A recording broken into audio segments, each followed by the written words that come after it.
Hey guys and gals, I got another one for you today. Today I'm going to be back in my 705A, platooned up with Drewski. He's in his Patton, and we're on Lakeville. And if you've been with me since I began this channel, you know that when me and Drewski are on Lakeville, great things happen. All right, so we go against the grain here. I know a lot of people think city's important, but to us, take the hill and defend your base. Either side it works, and we have monster games doing it because a lot of the times we'll send like 2 tanks to the city, and then they'll send 8 tanks to the city, and obviously we'll lose city. So going to the city to help the 2 tanks is not going to work. But running this hill, keeping your hit points, and then being able to come back and defend the base properly is a great way to play Lakeville, in my opinion. I think a lot of people just don't know how to defend the base. Truly, the games I lose, it's just baffling how they try to defend the base from B5, and they're just getting shot by 4 different angles. So I'll talk about that when we get there. First of all, we're gonna go to hill, and there's no arty here, so that makes it 100 times better. So there's a waffle that's like hull down there. We trade shots. He can't pen my turret, so I give him a nice little kiss on the cheek there.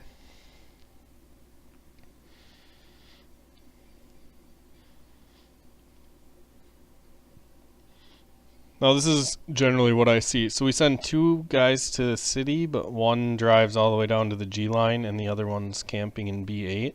I mean, the B8's probably got cross shots onto the stuff in like G4. But it's probably not great shots. And then we have Lake Road pushing, which to me is way too early for Lake Road. If they have tanks down in J7, you can just farm the Lake Road if it's spotted. It's pretty easy. So I try to maneuver around these heavy tanks. We got some nice hull down heavies here.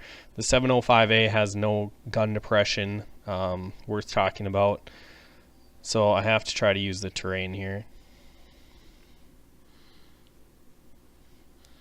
Try to hit that guy at the top of his turret. He's pretty easy to pen the top of that turret. And then I realized that there's a Sheridan behind us. I let Drew know that, and honestly, we're not too worried about it. Was he going to kill our arty that we don't have? Like, congratulations, Sheridan, you made it across the map. All right, second stab at the T-30's turret. Go in there. Really, the only place that I'm not going to pen that T-30 is if I hit the front of his turret or his gun mantlet. All right, so now our tank destroyer, and I guess I wasn't paying attention, but our tank destroyer moved over into A8 to try to support the heavy tank, which is absolutely ridiculous because we lost Lake Road, so they could be on the Lake Road hidden, and then their team pushes into our heavy tank, which our object 268 could have just supported from the location in which Drew just took. So Drew's pushed out a little far right now, and that's because he had a spotter, right? Now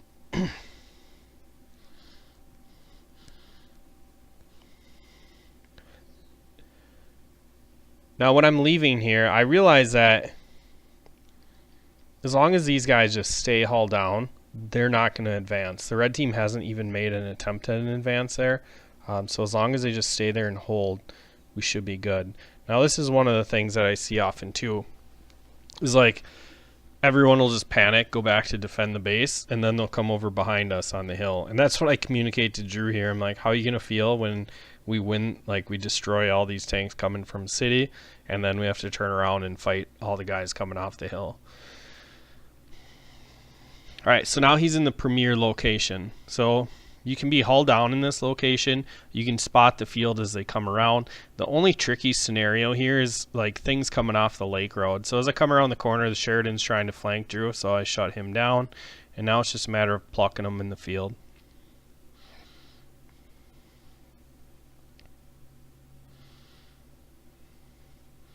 So I'm going to aim at his cheek here, shut him down.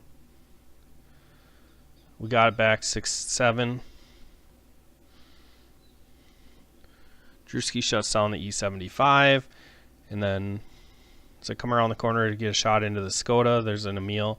Just punch that guy right in the face. Drewski comes back, finishes him up, and you can see how quickly this is turning. Now the only thing that I would say that red team could do there is essentially the lake road pushes around to our side, and then the field advances far enough to shoot us in the butt. But that's assuming that we don't have any cover fire. So that T-30 would have been able, since he came over, would have been able to help us out. Now, since we cleaned it up, now I have 2 guys that are coming back to help us. Congratulations, thank you. You're a little late. So now what I want to do is get back up to the hill. I let Drew know that. Drew lets me know he's going to handle the Emil. And then we're setting up a plan on like end game here. So we're not 100% sure at this point. Should Drewski come back and cover me? And we both come up with the agreement that if he flanks them, shooting them in the back is going to be an easy win for us if he can get there. Now we chance losing his gun and them swarming us, but you can see already shut down a tank. Our T-30 killed himself, but our other T-30 shuts down the Yaguru.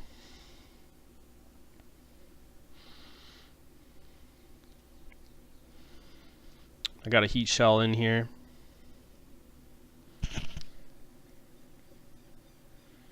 Alright, so 705A is a tricky monster to pen. However, if you're above it, it's a little bit easier. And the 257 gets away from his cover. I don't know where he's trying to go there or what he was doing. But I kill him. And rather than trying to pen the 705A, if you notice before when he was hull down in the back, I was shooting HE at his turret. And I was doing about 400 every time. Now I load the HE. I'm trying to shoot that shoulder plate. Unfortunately, Drewski finds an Emil 2, gets shut down. It's 3v2 here.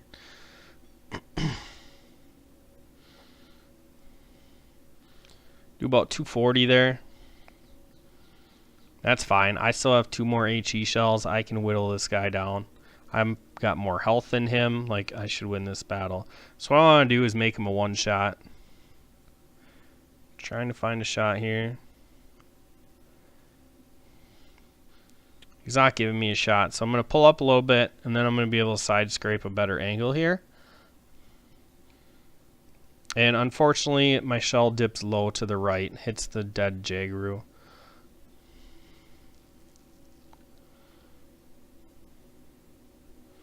So I got 1 more HE shell.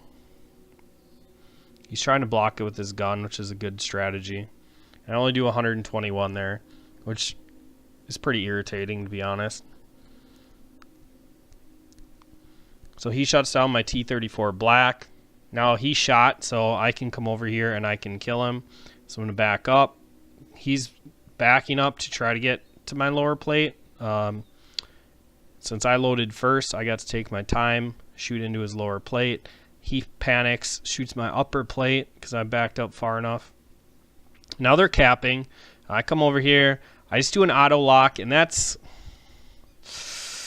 I don't know, with a heat shell auto lock, you hit the tracks, you might not do the damage. So, lesson learned. I'm working on it. I grew up with scouts. I wanted speed. Not to say that I haven't played enough tanks, because I have played a lot of tanks, but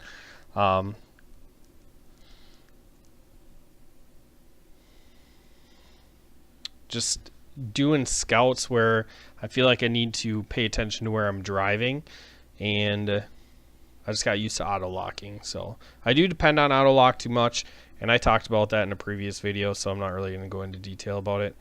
But be careful if you do that, especially with heat. Auto locking a Soviet tank where the tracks make up a lot of the side, you might be let down. Alright, so this T-30 did a great job. He's hull down here. He's not throwing his tank away. Now the Emil's behind a dead tank, so I'm going to wait till I come around here. And I miss his hull, shoot the front of his turret. Alright, so let's get to endgame stats. You'll notice there isn't in-game audio here. This was from the same day that I left my mic on my stream, so I don't want to try to edit out F-bombs. I'm not really interested in that. So really look at this, guys. This is a 3-man carry. We do 12,000 damage. Kill 10 tanks between the 3 of us. I mean, what more can I say? People want to go to city, that's fine. Just let me kill you as you come across the field. That's really all I got for you guys. Make sure you like, share, subscribe, and I'll catch you in the next video.